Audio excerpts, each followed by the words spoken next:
Hello everyone, আসসালামু আলাইকুম। আশা করি সবাই ভালো আছেন, আমরাও ভালো আছি। তো আজকে আপনাদেরকে জানাবো এই ভিডিওর মাধ্যমে কীভাবে কোথায় কোথায় ঘুরবেন কক্সবাজার শহরে। তো আমরা চলে আসলাম ডলফিন মোড়ে। এখান থেকে অটো রিজার্ভ করলাম, অটো ভাড়া নিল 1200 টাকা। আমাদের ফ্যামিলি 7 জন মেম্বার, আমরা সবাই অটো চলে গেলাম। তো ভালো লাগলো, এক পাশে সাগর সমুদ্র, অন্য পাশে পাহাড়, দেখতেই এক অপূর্ব সৌন্দর্য। চলে আসলাম হিমছড়ি এসে 40 টাকা করে টিকিট, ভিতরে ঢোকার প্রবেশ টিকিট আমরা নিলাম কেটে। তারপরে ঢুকে গেলাম পাহাড়ের উপরে।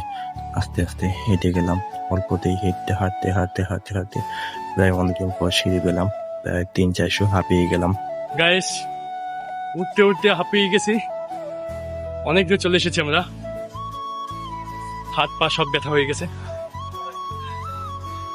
দেখুন কি অবস্থা, তারা এখন আসতে পারেনি সবাই, আমরা অনেকটা হাঁপিয়ে গেছি।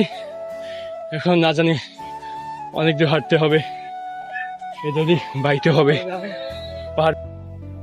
যাই হোক, না আসলে বুঝতাম না জায়গাটা এতটা সুন্দর ও মনোরম পরিবেশ হবে।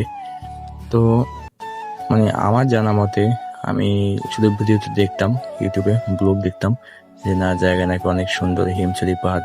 তো স্বপ্ন ছিল একবার যাবো ঘুরতে। অবশেষে ফ্যামিলি মেম্বার সবাইকে নিয়ে চলে আসলাম সেই হিমছড়ি পাহাড়ে। পাহাড়টা দেখতে আসলে অসাধারণ। চাইছিলাম ওই পাহাড়টা যেতে, কিন্তু আমার বোন রাজি হলো না। ওদের হাঁটতে হাঁটতে নাকি পা ব্যথা হয়ে গেছে, তাই আর যেতে চাইল না। আমিও চাইলাম না যে ওদের ছাড়া যাবো। তো অবশেষে আমরা ওখান থেকে আবার নেমে নিচে আসতেছি, তখন ফুল, পাহাড়ের উপরে ফুল ছিল।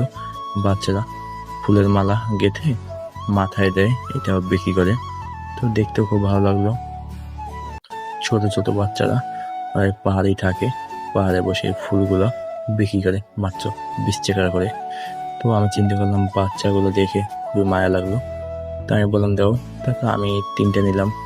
3টে ওদের কাছ থেকে কিনে আমি মাথায় দিয়ে দেখলাম যে আমাকে কেমন লাগে। ওরা বলতেছে যে মামা তোমাকে ভালো লাগে, আমার ভাগ্নে বলতেছে। এগুলো আমি কিনে আবার ওদের কাছে নিলাম, ওদের কাছ থেকে নিয়ে 3টে নিলাম। 3টে নিয়ে ওদেরকে গিফট করলাম। ওরাও খুশি হলো যে আমি 3টে নিলাম একই সাথে। তারপর ওদের জিজ্ঞাসা করলাম তুমি নিজে এগুলো বানাও কিনা। পরে বললো হ্যাঁ, আমরাই বানাই, আমরাই পাহাড়ে থাকি।